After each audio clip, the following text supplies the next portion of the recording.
I'll go ahead and introduce our speaker for tonight. I'll give you anybody one last chance. All right, so I'd like to introduce Bill Kemp. He is the librarian for the McLean County Museum of History. Bill and I got to know each other. I mentioned earlier that I work at Milner Library at Illinois State University, and years ago we had one of the traveling exhibits of the Negro League Baseball Museum, or excuse me, the Negro League exhibit at the Baseball Hall of Fame. And Bill was kind enough to give a presentation at that event, and I've known him over the years. Tonight, he's going to give us a presentation about the Triple I League that used to be located in Iowa, Illinois, and Indiana. So I will pass over to Bill, and I'm going to help him set up his PowerPoint. Okay, I'm all ears, Chad. Okay. We've made you a co-host. So you should be able to click on the share screen at the bottom. Got it. And bring up your PowerPoint there. Do I drag it onto this screen? No, you should be able just to click it. Okay. Okay.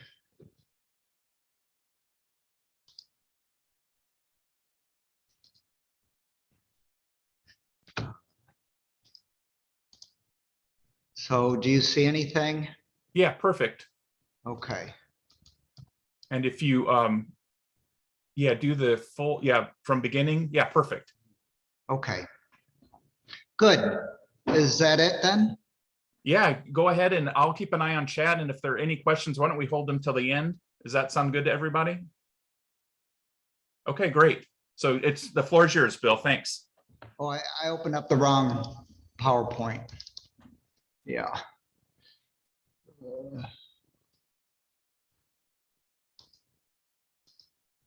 Can you see that? Yeah, that's perfect. Okay. Okay, that should read the bushes in the Corn Belt. Yeah, precisely. Okay. Apologies to everybody. I'm not very technologically savvy. Well, welcome. I'm in Bloomington, Illinois. I'm actually at the McLean County Museum of History. That's my day job. We happen to be open on Tuesday nights till 8 o'clock, so I'm manning the reading room. So this talk will be heavy on local history, but it obviously will widen to a regional or national perspective often. A little bit about the McLean County Museum of History. We are a not-for-profit in Bloomington, Illinois, in central Illinois, the heart or buckle of the Corn Belt. And I've served as librarian at our institution for 19 years. A few caveats.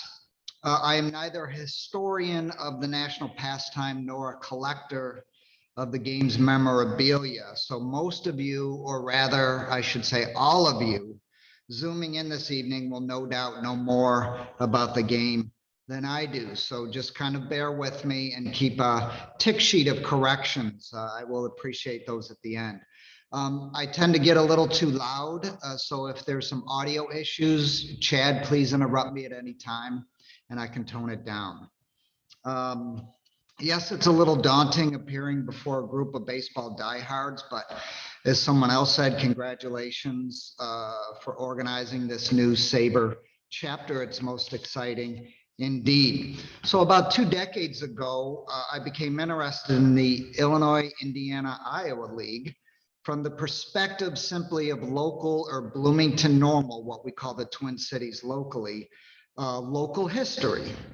What I thought would be a story about a short-lived, forgotten, low-level minor league with Bloomington enjoying but tenuous connections at best, turned into something else entirely. I put together a stat and bio-heavy website on the 3I League. Again, this was about 2 decades ago.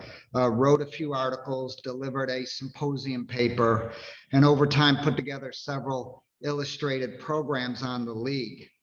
But before we get to the 3I League, first things first, I think I'd be rather or somewhat remiss if I failed to mention, that is, if I did not boast about Bloomington Normal's rich baseball history pre-3I League. And again, I'm in Bloomington, the so-called Twin City of Bloomington is Normal, Illinois, home of Illinois State University. So that's the term I will use, Bloomington Normal, often. In 1884, so before we get to the 3I League, I'll talk a little bit about Bloomington and Normal baseball history. In 1884, right-handed pitcher Charles Old Hoss Radbourn of Bloomington set a record for wins in a big league baseball season. Most of you, or all of you, know this, of course. 59 with the National League's Providence, Rhode Island Grays. He was born in upstate New York in 1854, but came to Bloomington, Illinois, with his family at a very young age.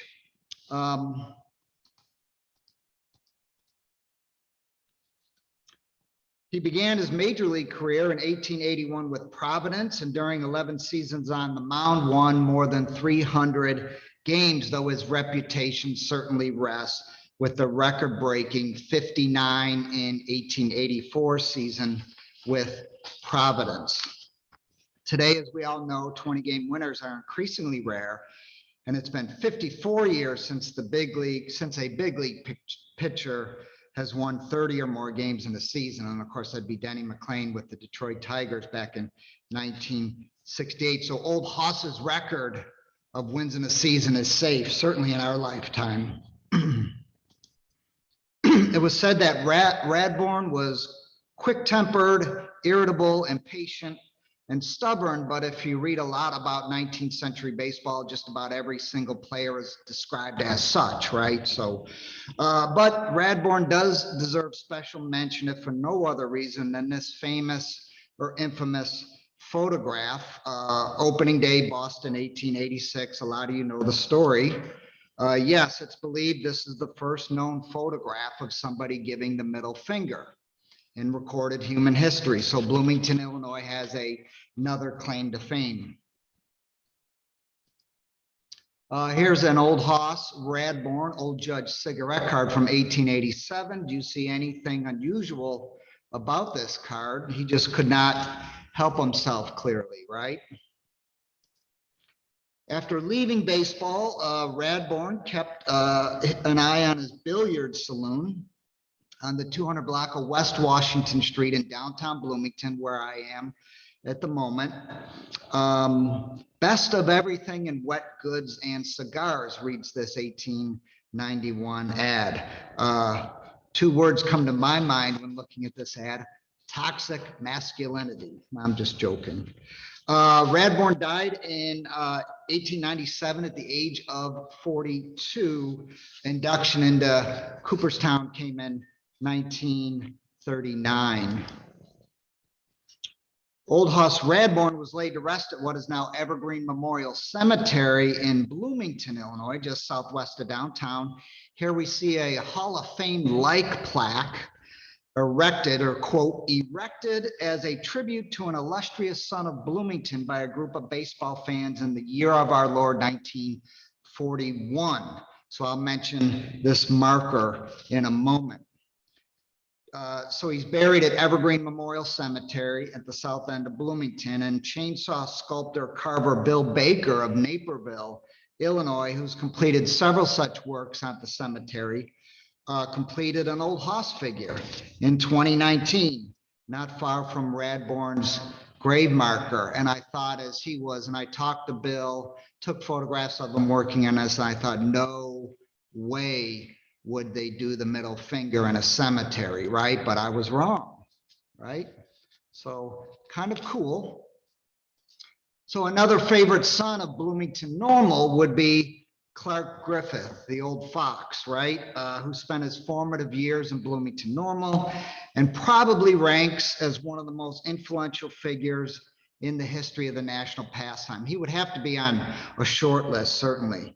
He was one of the better pitchers, finer pitchers of the 19th century, a principal organizer of the American League, the first manager of the Chicago White Sox, and of course, the longtime manager and then owner of the Washington Senators.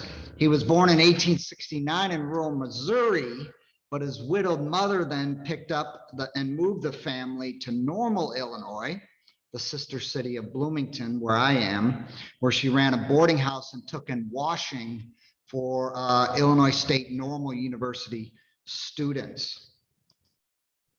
The Bloomington, Illinois Reds, which I believe were the city's first professional team, they played in what was known as the Interstate League, opened the South Hill Baseball Park on Bloomington South Side on June 15th, 1887, and the Reds of Bloomington lost to the Champaign, Illinois Clippers 7-5. Clark Griffith, who I think was 17 at the time, was the Reds pitcher that day. And although I'm no expert on 19th century box scores, it appears Griffith was charged with but one earned run in the game, but I could be wrong.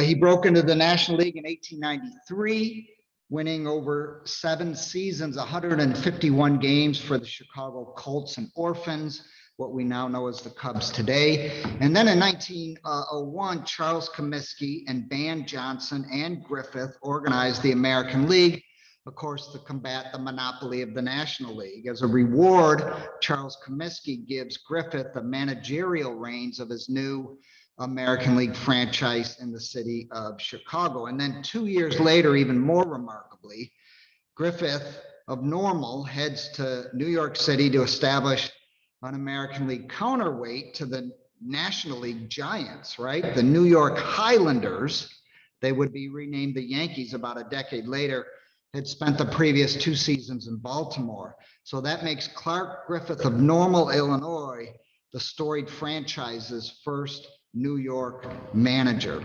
He also spent 3 seasons in Cincinnati, including 1911, and that's why we see the card here. By 1912, Griffith was in the nation's capital, first as manager of the Washington Senators, then 7 years later as principal owner with controlling interest. The Senators would later play at Griffith Stadium, and Griffith's adopted son, of course, Calvin, shepherded the franchise's move from Washington, D.C. after being in the nation's capital for 60 years to Minneapolis. On May 1st, 1941, a Bloomington sports club held a banquet in honor of Griffith. This event also coincided with the placing of that Hall of Fame style plaque I showed a few slides ago at the Radbourne gravesite at Evergreen Cemetery. And I'll wrap up a little bit of local boasting, if you will, with a third starting pitcher, the remarkable, absolutely remarkable Jack Powell. Bloomington born and raised, Jack Powell played most of his major league career, which spanned 1897. He began, I think, with the Cleveland Spiders through 1912. The problem was he played with the St. Louis Browns for the bulk of his career. And although he had a lifetime ERA, if you could imagine, of 2.97, he found himself year after year with teams or teammates with porous gloves and weak bats, right? So incredibly, Jack Powell of Bloomington holds the Major League Baseball record for the most career wins with a losing record. So what's that? Indeed, in 16 big league seasons, he notched 245 wins and 254 losses. That makes Jack Powell of Bloomington, Illinois, 8th all-time in career losses, but in a very impressive 54th in all-time wins. And he's all but forgotten today unless you're a St. Louis Browns fan, and then he's usually placed on all-time all-star Browns lineups. More than one local observer in the Bloomington Normal area back in the late 19th, early 20th century, old enough to recall both Radbourne and Griffith, claimed that Powell was the finest pitcher ever to come out of Bloomington Normal. Okay, now on to the main subject at hand, the Illinois-Indiana-Iowa League, also known as the 3I, with the I often spelled out as EYE. The 3I was also sometimes known as the Triple Orb, O-R-B, orb being another word for I, right? I think you could make the case that the 3I League was a national force in minor league baseball for the first 60 years of the 20th century. It was organized in 1901 as a Class B loop, which would be the highest level of low minor leagues. This is before the current classification system. So you had classes B, C, and D, and even in some years, even a level E. There were 8 teams, as you can see here, in the inaugural season of 1901, including Bloomington, Illinois, and 2 teams from the Quad Cities of Illinois and Iowa, Davenport, and the Rock Island Islanders. The Hottentots of Terre Haute claimed the league's first pennant with a record, as you can see here, of 72-39. Now, Bloomington is referred to as the Blues in most standard online sources, but I don't find any reference to the Bloomington Blues in the local newspaper, which covered 3 I-League games on a game-by-game, often in a very detailed manner. In the 1901 season, the Blues are not a nickname used, at least locally. Anyway, for most of Bloomington, Illinois' history in the 3 I-League, they were known as the Bloomers. And hey, I guess if you're going to have 1 River Rats, you might as well have 2, right? Has there ever been a league with 2 River Rats? I don't know. Mordecai Three-Finger Brown pitched for pennant-winning Terre Haute that inaugural season of 1901, winning 23 and losing 8. After a long and productive big league career, he returned to the Illinois-Indiana-Iowa League as player-manager for his former team, but the nickname was changed to the Browns, the Terre Haute Browns, when he was a player-manager. In 1883, a corn shredder severed one of Brown's fingers, and then shortly thereafter, a second injury left 2 other fingers misshapen. In 1949, a committee on baseball veterans elected Mordecai Three-Finger Brown to the Baseball Hall of Fame.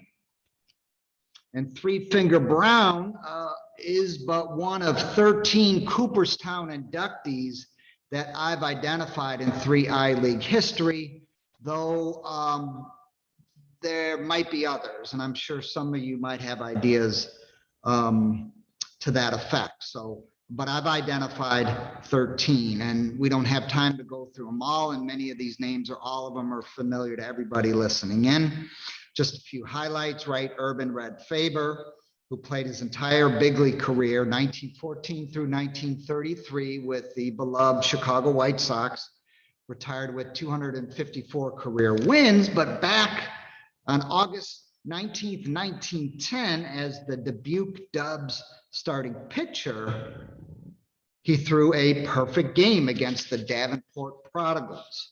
And who else here? Well, I'm speaking from Illinois, so University of Illinois product Lou Boudreau, right, who lost his amateur status playing for Cedar Rapids in the 3 I-League in 1938. We can't forget Hank Greenberg, one of the greatest Jewish players, if not the greatest, though you can make an argument for Sandy Koufax in big league history. Detroit Tigers first baseman, whose lifetime batting average was .313, and I think he won 2 American League Most Valuable Player awards. And of course, I need to point out that Hall of Famers are all well and good, but that would leave out dozens and dozens of successful major leaguers who passed through the 3 I-League, such as Eldon Auker, Hank Bauer. See how many of these names you recognize, right? Here's a test.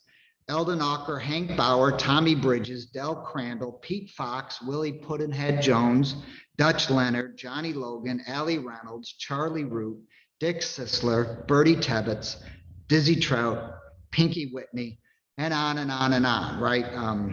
Don't have time to go into them all. Sorry, I'm not sure why I put Springfield in bold, so please ignore that. It doesn't mean anything. Clearly, other communities in Indiana, especially when you look at Evansville, in Iowa, and in Illinois, have as rich or richer histories or connections to the 3 I-League as Bloomington does. So I'm not pretending that Bloomington, Illinois is in any way unique when it comes to the minor league experience and the national pastime in American history, but it serves as a good exemplar or example, right? There were interruptions in the league, right? 1901 to 1961, the First World War, no three-eye league ball in 1918. Several interruptions during the Great Depression, included a year which was halted in July, and then also in World War II. In the early aughts, so about 20 years ago, a friend and librarian at Illinois State University's Milner Library, Chad always has already mentioned it, he's a Milner librarian himself. So I had a friend who worked there who was heading back home to upstate New York and was going to stop or visit the National Baseball Hall of Fame. So I asked him if he would pay a visit to the research library archives and photocopy whatever he could, because they had there the Illinois, Indiana, Iowa League organizational records papers. So he returned with a stack, several stacks of photocopies, which became the raw material for my now defunct website. And remember, this was 20 years ago, so relatively early in the internet era and the World Wide Web, so-called, right?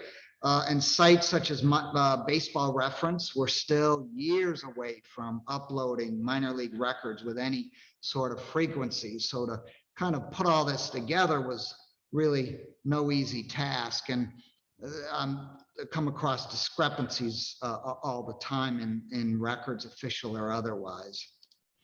We'll stick locally. Where did the Bloomington, Illinois Bloomers play? Well, they played at Fans Field, a little bandbox on the city's far south end for their entire history in the 3I, which began, they were part of the inaugural season in 1901, and their last year in the 3I was 1939.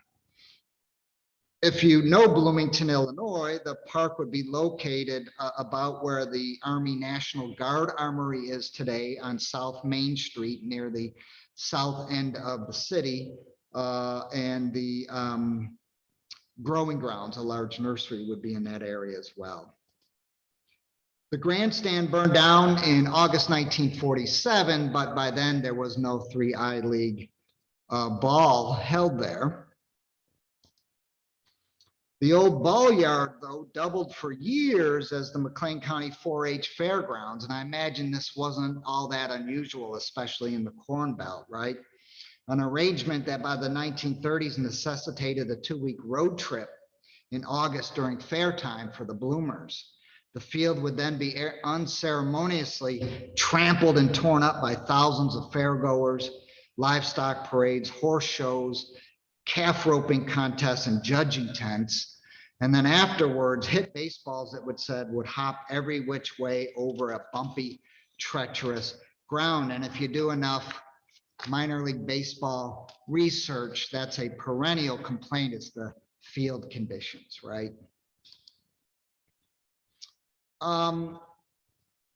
This is just one of a small collection of paper artifacts we have in the collections of the McLean County Museum of History, paper artifacts, schedules, and whatnot. This is from 1908. It's a pocket schedule. As we can see here, the Illinois, Indiana, Iowa League was on occasion a misnomer because in 1908, there are no teams from Indiana. There were, though, 5 from Illinois, Bloomington, Decatur, Peoria, Rock Island, and Springfield, all but 1 in central Illinois, and then 3 from Iowa, Cedar Rapids, Clinton, and Dubuque. You know this, I don't have to tell you, but every club, baseball club, from the big leagues all the way down to the low minors, has its claims to fame, right? And some of them deserve it. So let's go back to Memorial Day, May 31st, 1909 at Fans Field in Bloomington, Illinois. It took 26 innings for the visiting Decatur Commodores. The Commodores were not often referred to as the Commodores. It was usually the Commies. Even during the height of the Cold War, they were the Commies. Nobody seemed to have a problem with that. So 26 innings, the visiting Decatur Commies best the Bloomington Bloomers at Fans Field by a final score of 2-1. Incredibly, think about this, both pitchers, Bloomington's Ed Clark and Decatur's Otto Burns, went the distance.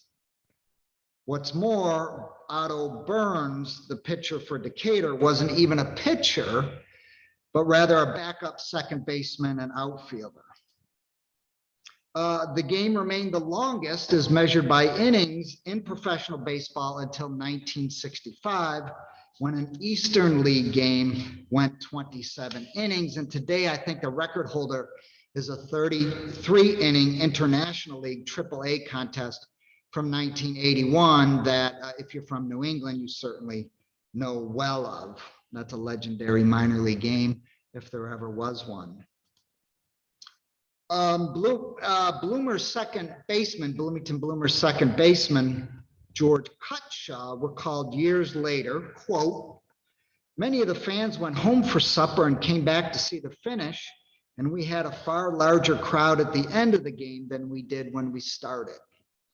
The talented Cutshaw first came to the Bloomers as Stanley Stevens, an alias to protect his amateur status at the University of Notre Dame, and he did enjoy a productive big league career, playing a total of 12 seasons for Brooklyn, Pittsburgh, and Detroit.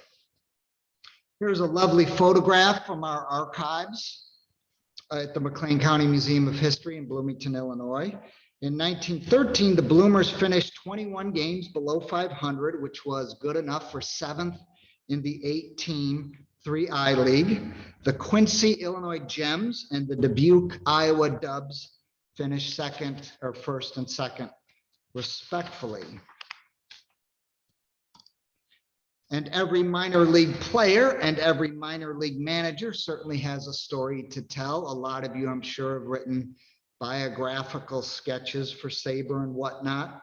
Harry Seifert was a longtime minor league manager and even recorded a no-hitter with Winnipeg, Manitoba of the Northern League during his long career. One of the few bright spots for Bloomington that season in 1913 was right-hander Jim Bluejacket.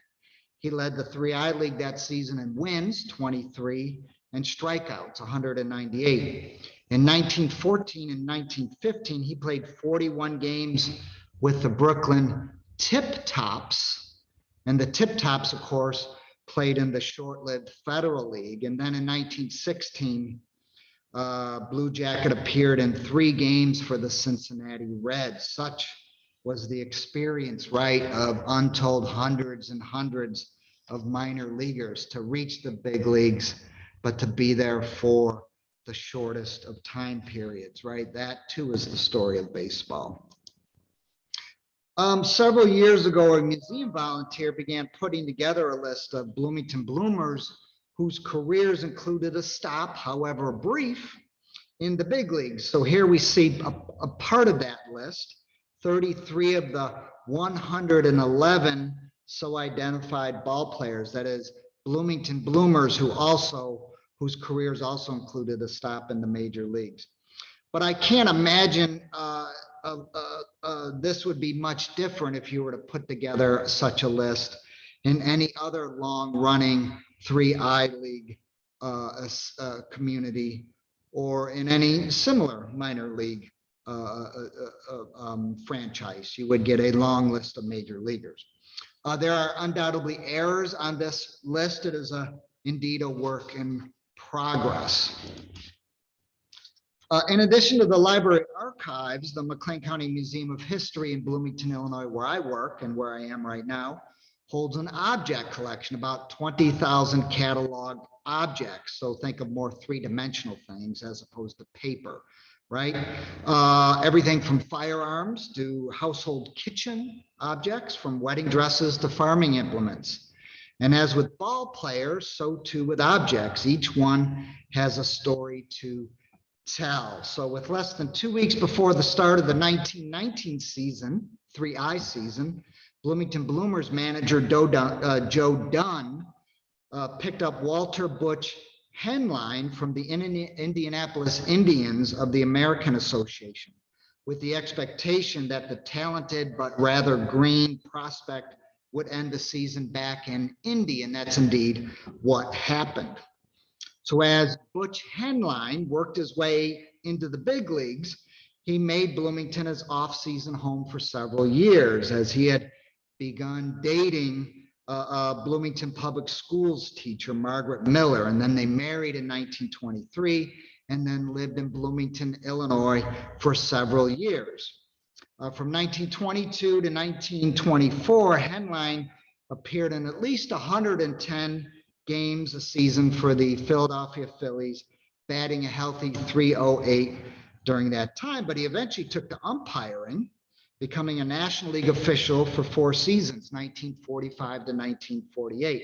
He was even part of the umpiring crew for the 1947 All-Star Game. So part of an object story at a museum is its provenance, right? And that means that's a fancy word for asking questions like, where did it come from? Who used it? This could be any object, right?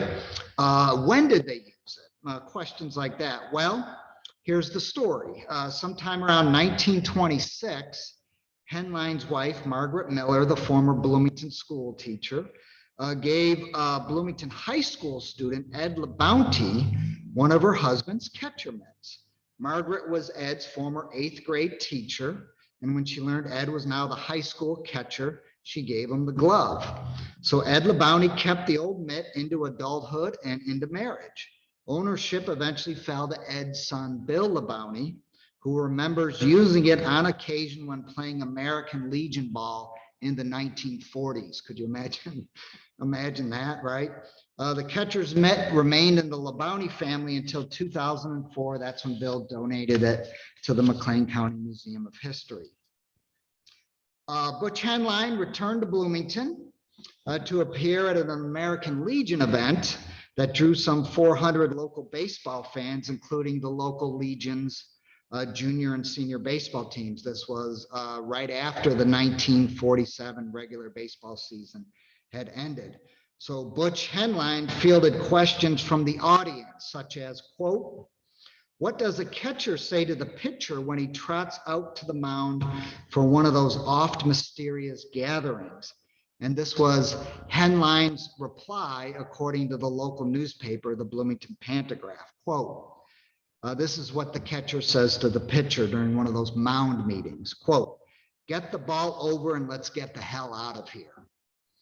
Though the Pantagraph spelled hell in 1947 as H with 3 dashes, right? A single photograph can open a door to a lost world, as I've said. This Bloomington Bloomers team photo, for instance, taken at Fans Field in Bloomington, Illinois during the 1920 season, can tell us a lot about the national pastime in the early decades of the 20th century, the game itself, the men who played it, and the nation that embraced it. Same photograph, I just got rid of the board backing.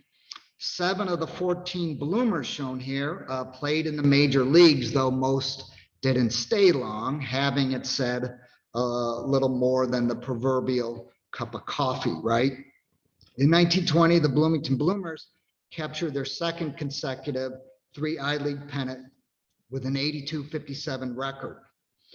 Although there are 7 former major or future major leaguers shown here, as I said, only rookie Robert Roy Fothergill, he would be back row 5th from left, enjoyed sustained success on the game's biggest stage in the major leagues.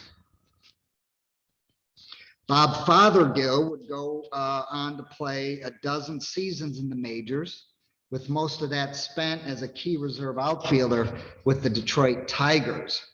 Fothergill, as you can see here, looks plenty fit and trim, but during his big league days, he evidently packed on the pounds some, earning various nicknames, including Rob Roy, the Tiger Fat Boy. I don't know if anyone is familiar with that. He was, God rest his soul, the consummate showman. So Rotund Robert, that was another one of his nicknames, was known for his swan dive slide into the bases. One of the items in our archives here at the McLean County Museum of History. This is an undated ticket, 3 I-League ticket. Here's another gem from our archives. This is a league schedule, not specific to any one team.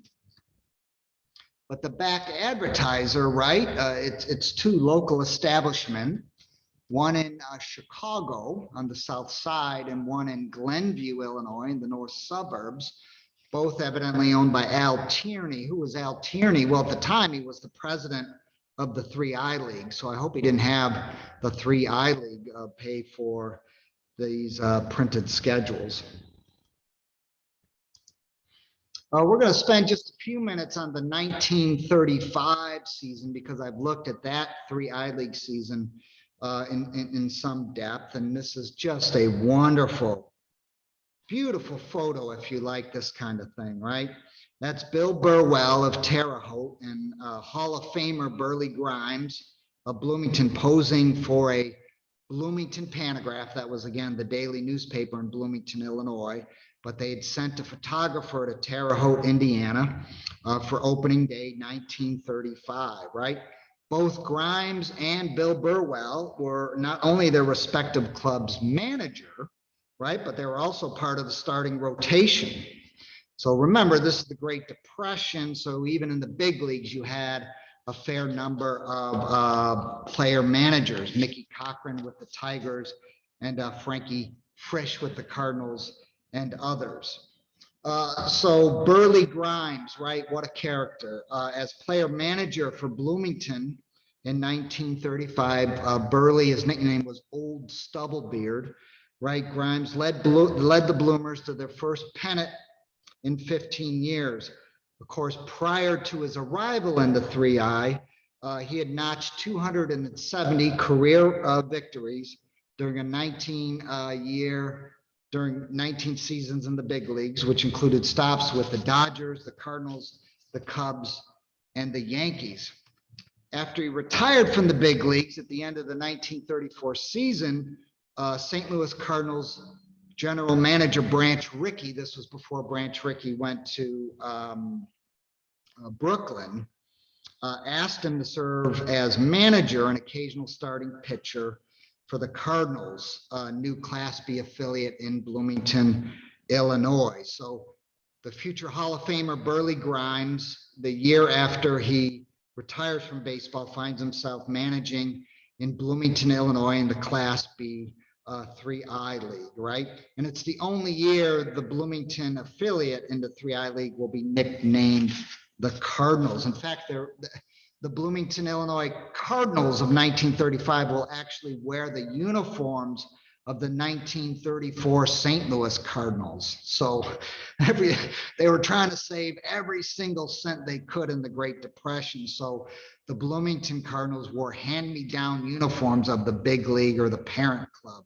for that year, which I think is pretty cool, right? When you really think about it. So most of you know the story of Burly Grimes, but when he retired in 1935, he was the last pitcher to legally throw the spitball. And why is that? Because in 1920, Major League Baseball outlawed the spitball or any such trick pitches, but they grandfathered in or granted a lifelong exemption to 17 practicing spitballers, including Burly Grimes, who was only 26 years old in 1920. So he was the last one to retire of that grandfathered in group. So his last year in the big leagues is 1934. He did maintain that loading up, right, throwing the spitball was only effective in combination with other pitches. So how did he get his nickname Old Stubblebeard? Well, what he would do to generate enough saliva, and the saliva he needed to create kind of a sticky film to separate the fingers from the ball itself, to create a film, if you will, right? A film of saliva, was to chew the bark of the slippery elm tree. So in off season, he would carve chunks of the bark of the slippery elm. He would dry it out in, I think, like a cigar humidor. And then that's what he would chew, pieces of that during the game to create enough saliva. The problem was he was allergic to that. So he would not shave a day or two or during the game, and then he couldn't shave after game day. So he always had kind of a little bit of a stubble, hence the nickname Old Stubblebeard, right? Here's a pocket schedule from our archives, 1934 3I League pocket schedule. Night games in Bloomington began at 8 p.m. and I'm not sure why that was so late, maybe to pick up. I mean, it was an industrial town. It was a railroad town, maybe to pick up second shift workers. I'm not sure.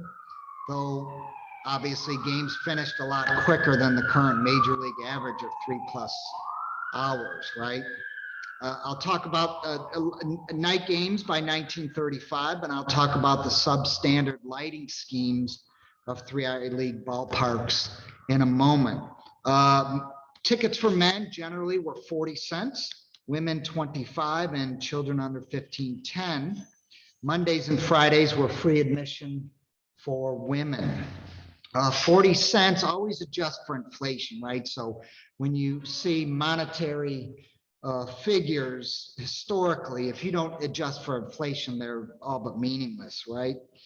So 40 cents today would be the equivalent of about $8.30. So that's no small price to pay for a minor league ball game during the Great Depression, right? During the 1935 season, the Bloomington Club honored its player manager, future Hall of Famer Burly Grimes, with an appreciation day. And he was actually on the mound that day to face arch rival Springfield. This August 1, 1935 game also served as also doubled as a fundraiser for the cash-strapped Community Athletic Association, which was the Bloomington group that operated Fans Field, which was separate, obviously, from the Springfield Cardinals' affiliation with the big league St. Louis Cardinals. Here's a nice scorecard in our archives, right? Also from the 1935 season. A generic card which could be printed and used at multiple minor league venues with room for local businesses to advertise. And note how the visitors lineup was pasted in, right? So kind of interesting there. The Great Depression really took a toll on the minor leagues as it did the major leagues, as it did American society, right? For most people, the least of their problems was the national pastime, let that be said. The 1932 3I League season, though, was halted in mid-July, and then the league was shut down the following 2 years, 1933 and 34. So the 3I was back in business in 1935. But could only field 6 teams opposed to the league standard complement of 8 teams, right? So it's a rare exception where the 3I League has but 6 teams. Bloomington, Illinois drew only 20,000 fans for the whole season, despite having Burly Grimes on the mound often and in the dugout. Springfield had a annual attendance of only 16,000, and just 9 years earlier, Springfield had set the Class B attendance record of 123,000 for a year. So the Great Depression really impacted baseball, right? Springfield and Bloomington met in the league's postseason playoff, and although Springfield, Illinois, was leading the series 4-2, the Senator skipper, the great Bob Coleman, one of the winningest managers in minor league history, refused to replay a contested game 6, which forced the league president to declare Bloomington the winner. So Burly Grimes gets his pennant, although it's certainly contested, and the Bloomers were down 4-2 in the series to begin with.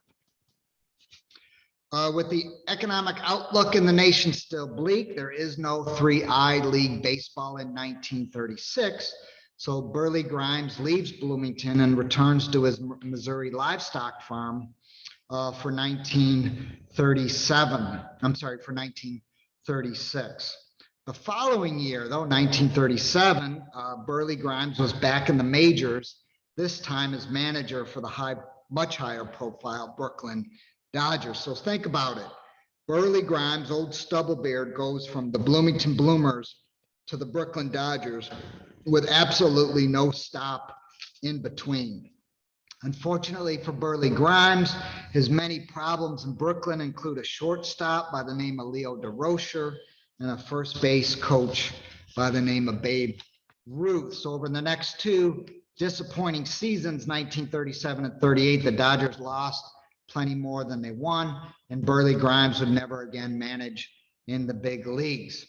On July 29th, 1937, as we see here, though, the Dodgers, who were traveling on the Alton Railroad, stopped at Bloomington's West Side Union Depot to change train crews. Brooklyn had just wrapped up a series with the Chicago Cubs and were headed to St. Louis for a 3-game series against the Cardinals.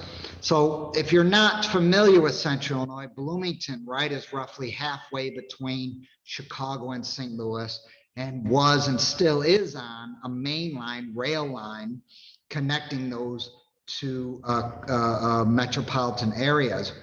So benefited Bloomington tremendously in many ways, but that's why Bloomington became a popular stop for big league exhibition games, big league barnstorming clubs and the like, because both American League and National League clubs were traveling on the Alton Railroad between Chicago and St. Louis and often stopping in Bloomington. That's Burly Grimes, the Brooklyn manager that year, with a cigar. And to the left, I think, is Pop Boyer, who was secretary of Bloomington's 3I League ball club at the time. So the local newspaper in Bloomington, Illinois is the Daily Pantograph. So we're looking at a Daily Pantograph image here. I'll talk about that in a second. So the Pantograph photographer then goes onto the passenger sleeping cars where the Brooklyn Dodgers are located and snaps a few photos, right? In the upper left photo on the left, I think that's Brooklyn outfielder Gilbert Gibby Brack, but I can't be sure, and I haven't really identified anyone else, but I'm sure some of you might be already doing that. But what a wonderful vignettes, right, of Depression era railroad travel of a big league club, right, coming from Chicago, heading down to St. Louis. And there's another view. Again, I don't know who these two players are. Okay, although the rosters of 3I League clubs feature players from vastly different social, economic, and ethnic backgrounds and matters of race, as we all know, the minor leagues were no different than the majors. African Americans were barred from competing at all levels of the minor leagues, right? Though the 3I hypocritically welcomed an occasional Native American or light-skinned Latin American ball player, it also appears that Black fans were barred from 3I League contests, at least in Bloomington. Quote, they did not allow Negroes to go to those games, recalled Twin Cities resident Willie Tripp in an oral history in the museum's Bloomington Normal Black History Project collection. We hold those papers here where I work. This is Willie Tripp again in an oral history interview. Most of the time after the games got started, and if there weren't too many security people on the outside of the fences, then we could sneak up and look through the holes in the fences. But you couldn't go into most of those games. And that was the case in the first half of the 20th century in much of the North, certainly in Central Illinois.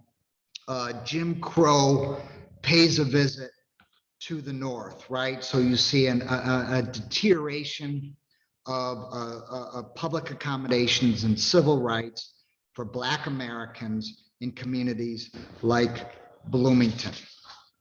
As such, the Colored Giants played ball when de facto segregation was the norm in Bloomington, Illinois. Although Harold Woods of the Colored Giants was a busboy, for example, for Walgreens drugstore in downtown Bloomington, he could not eat at the lunch counter. In fact, if African Americans wanted a meal from one of the downtown restaurants in Bloomington, they had to go around to the back and order it carry out. So this was the case for the first half of the 20th century in Bloomington. So we tend to label the Deep South, right, as the heart of Jim Crow, and to some extent that is true, but we tend to forget the ugly history in the North as well. And as an institution, that's what the McLean County Museum of History really renewed our efforts to look back at this Jim Crow era in central Illinois. But let it be said, although the Giants, the Colored Giants, boasted an all-black roster, they often played against all-white teams, or more often than not, played against all-white teams, a prospect clearly not available to African Americans in the Deep South. Local newspapers, unfortunately, afforded the briefest of coverage to the Bloomington, Illinois Colored Giants. In the 1920s, interestingly, on most weekends in the fall, the Colored Giants would participate in tournaments held in the smaller towns of central Illinois. And many of these communities only had 150, 200 residents, so they were drawing from the surrounding countryside as well.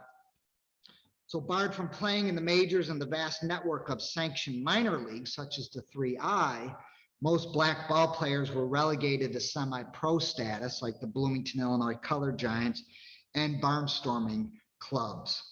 Although the Negro Leagues were well established by the 1930s, there was never a minor league system to systematically develop black baseball talent.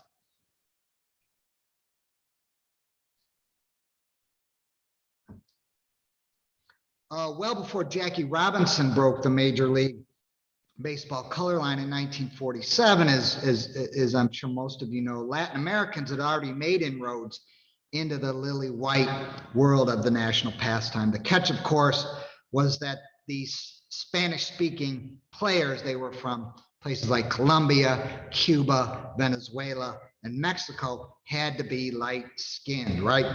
So in 1938, the best Bloomington, Illinois bloomer was 22-year-old Cuban catcher Chico Hernandez, Chico being a once common nickname for Latin ball players, right? He was born in Havana in 1916.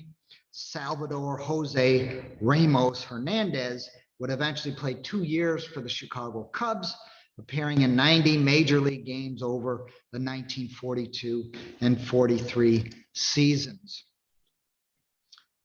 Here's a little illustrated vignette, kind of in the style of those great classic sporting news illustrated montages that I'm sure a lot of you are familiar with. In that case, the artist was the well-known Ray Gatto. In this case, it was Bloomington, Illinois artist and State Farm Insurance Company employee Wilbur Ludwig. So this is kind of a promo, if you will, for June 27th, 1938. Fans that night not only got a Bloomers double header for a single admission ticket, but Olympic track and field legend Jesse Owens was there to sign autographs and run an exhibition 100-yard sprint. So at least on this day, during the 1938 season, the Bloomington Bloomers drew a sellout crowd. They weren't there necessarily for the double bill, the double header. They were there to see Jesse Owens. There's a photograph from the first game of the double bill. The Bloomers, though, dropped both games 4-3 and then 10-6 to the Decatur Commodores. And if you're not familiar with Central Illinois, Decatur, Illinois is just about an hour south of us, right? About 60 miles south of Bloomington, Illinois. And I'm going to enlarge this photo. Yes, having a full stands, let alone a respectable paid attendance, was increasingly rare in Bloomington, Illinois, and in 1939 would prove to be the city's last season in the 3I League. There's another shot of a full grandstand for the second game of the double bill. And yes, isn't that a remarkable photograph? This again was taken by a Bloomington, Illinois Pantograph, the local daily newspaper photographer, in late June 1938. The Pantograph described Owens as, quote, the hero of the last Olympic Games and the outstanding track athlete of all time. How about that? So Jesse Owens ran a 100-yard sprint, but gave his three challengers a 10-yard head start. So really, it's no surprise that Decatur outfielder Vic Oler, who was a star sprinter before embarking on a baseball career, edged out the four-time gold medal Olympian, right? You just can't give up 10 yards in a 100-yard sprint.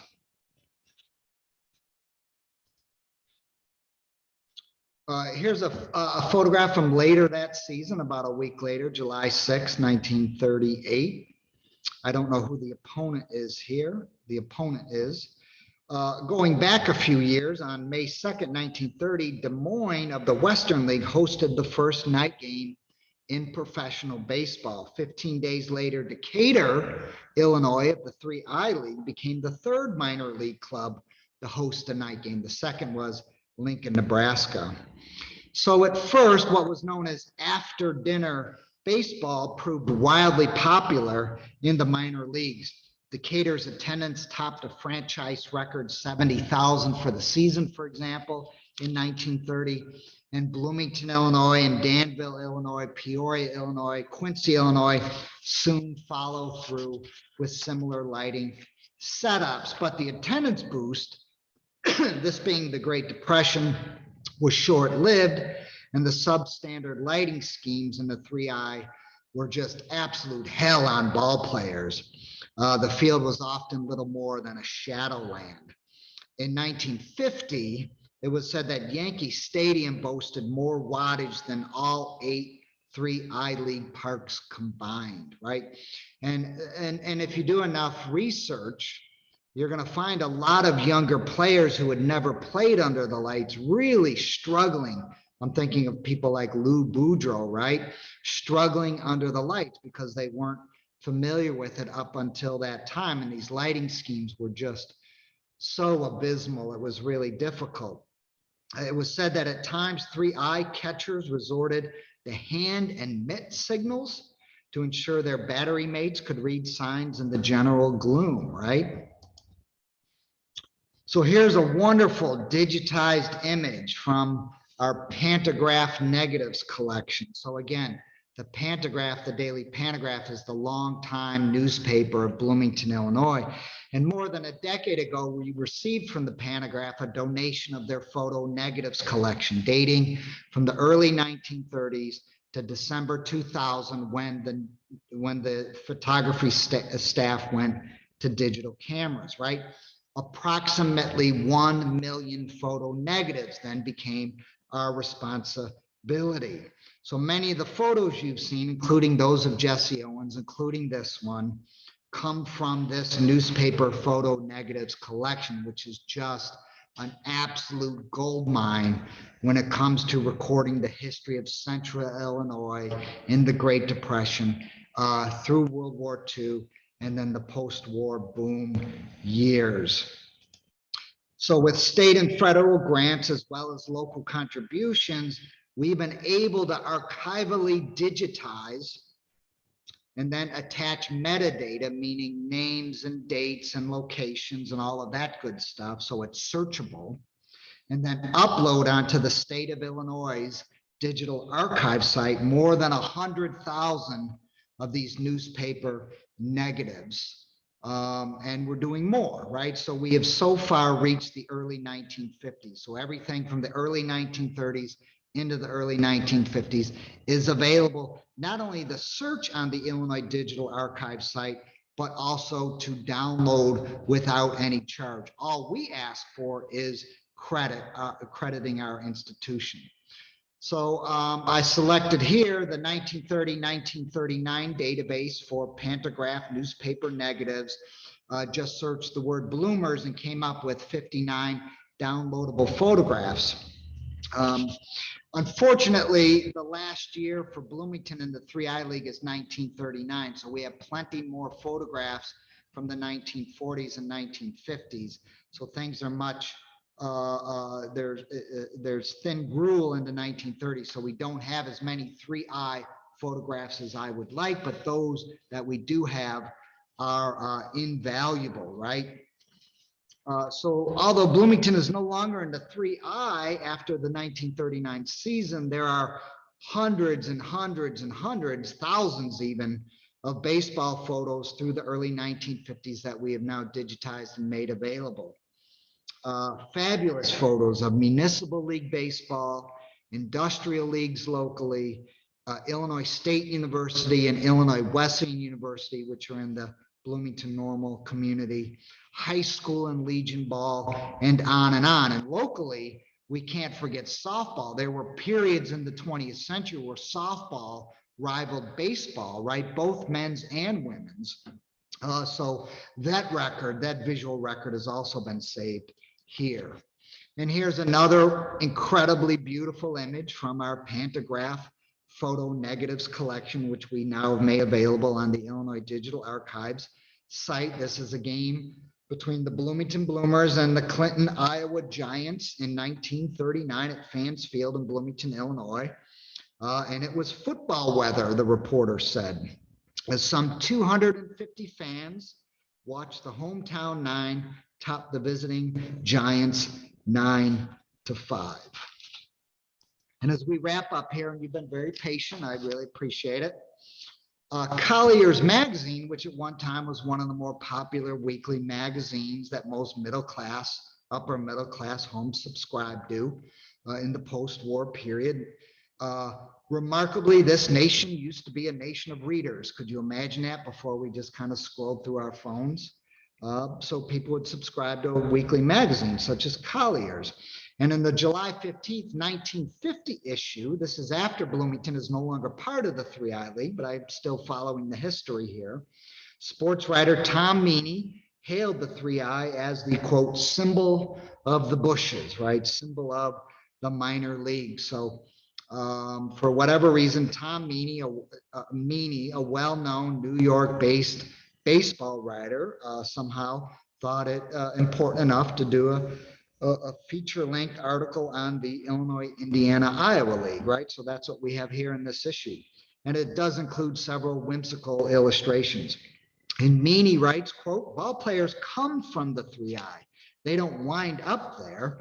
It's no haven for broken down has-beens, but a cradle for embryonic major league stars. Meany estimated that at the start of the 1950 season, there were 50 3I veterans earning paychecks at the major league level. That said, right, Class B baseball was still a bare bones operation by any definition, right? So this is Tom Meany, the sports writer again, quote, each 3I League club is limited to 17 players, right? Good luck with that today in the major leagues. There are no coaches, road secretaries, team physicians, baggage handlers, or any of the other multitudinous refinements of the majors. Terre Haute is unique among 3I League clubs in that it has a trainer, but that trainer also doubles as the bus driver.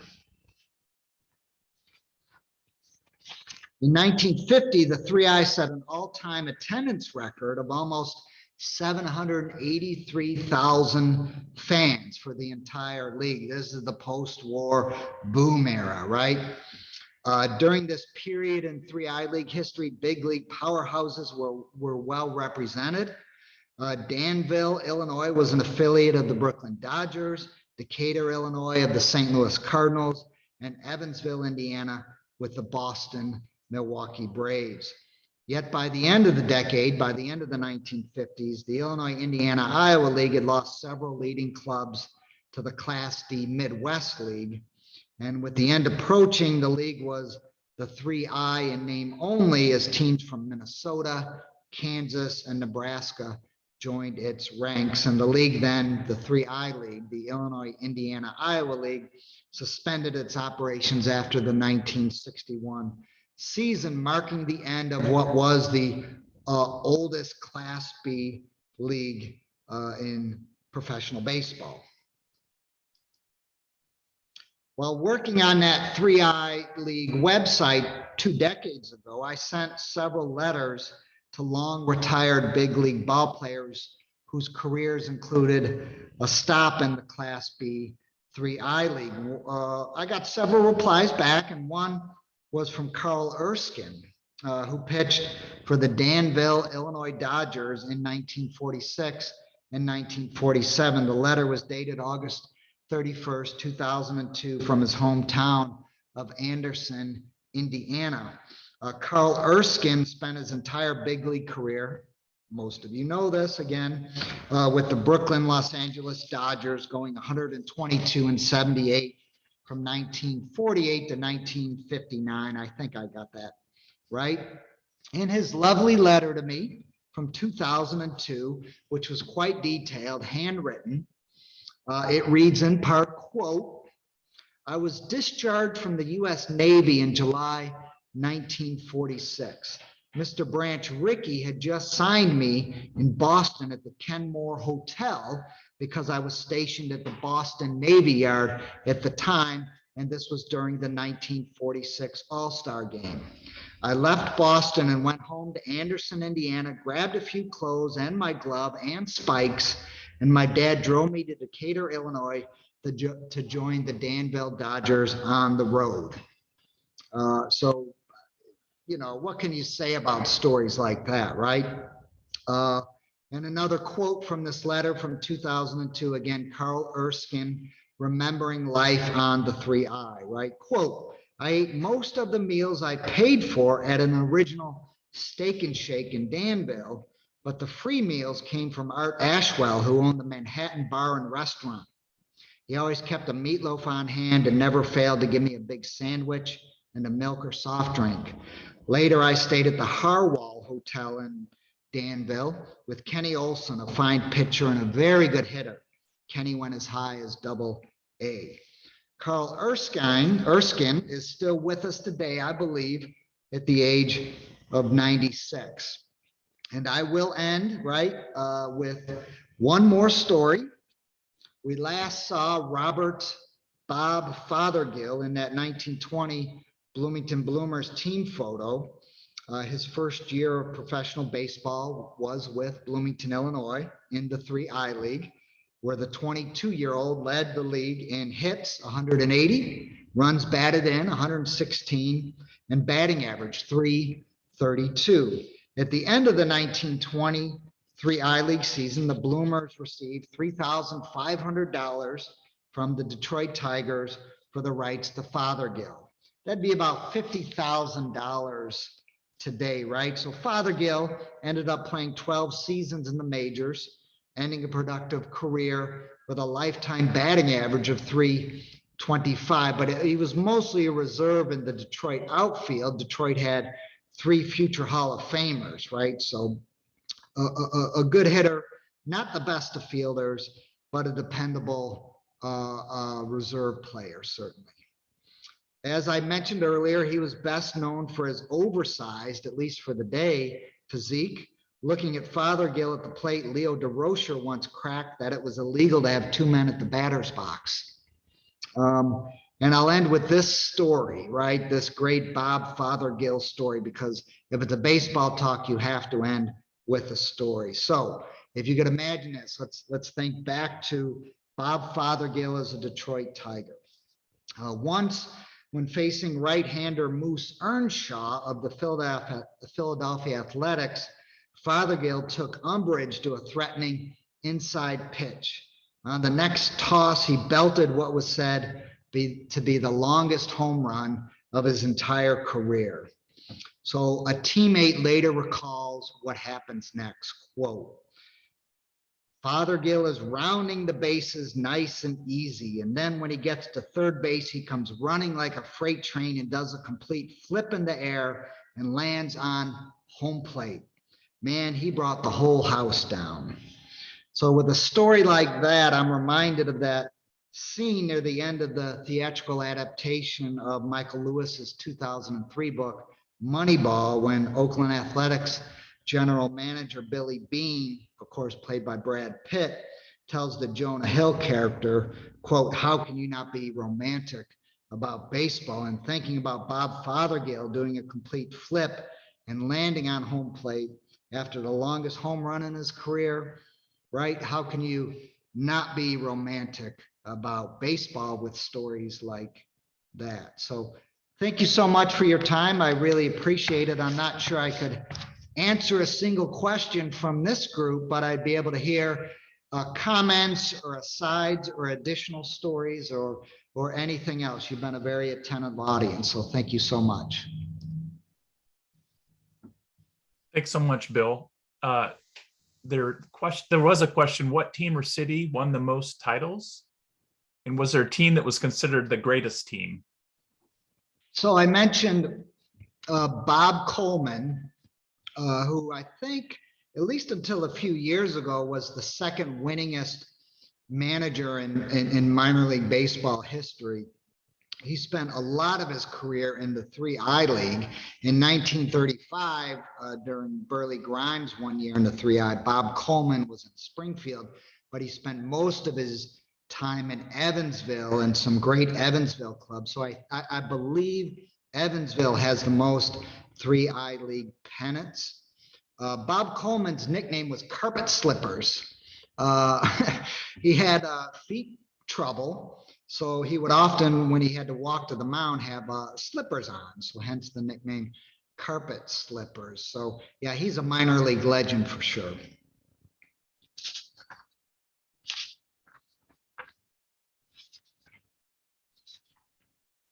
Were there any other questions for Bill?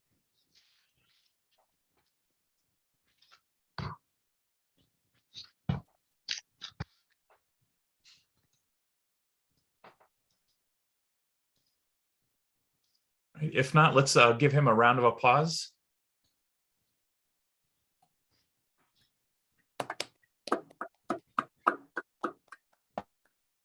Okay.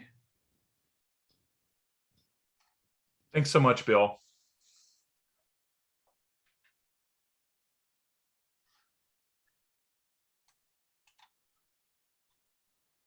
All right, so our next thing to talk about is some of our upcoming meetings. So I'll hand the mic over to Ryan for that.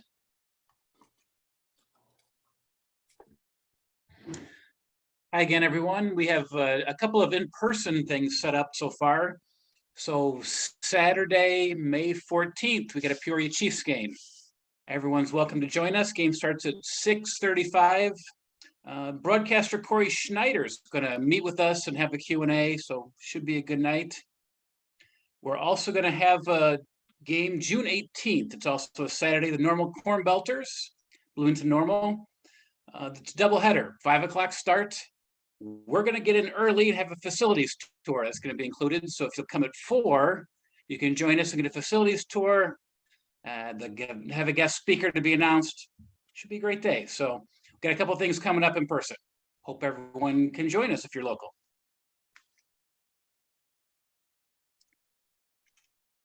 Ryan, did you also want to mention the website?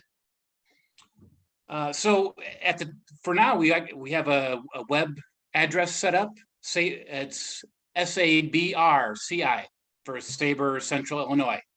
SABRCI.org. Right now, it'll lead you directly to our Facebook page, and that's where the details are for our events. So I encourage you guys to come check them out.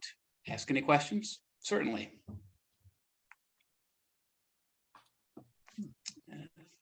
I've put that in chat as well. Okay, thank you. Bill, did you want to add anything else before we signed off? I don't, but outstanding job. It was nice to get that great history lesson. So I think it could not have been a better presentation to start the magic that's going to come out of this chapter. So. All right. Well, thanks so much. Thanks so much for joining us at the first meeting and first of hopefully many after this. So have a good night. Thanks so much. Bye. Yep.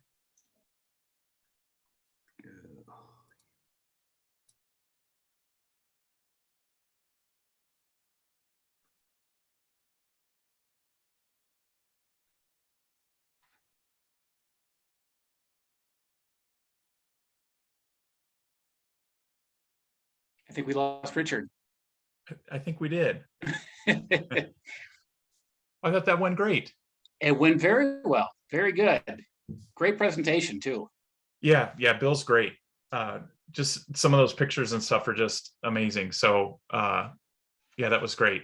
And thanks for the information about the 2 upcoming events. And I'm going to do some reaching out to some folks that I know are interested in baseball history on campus.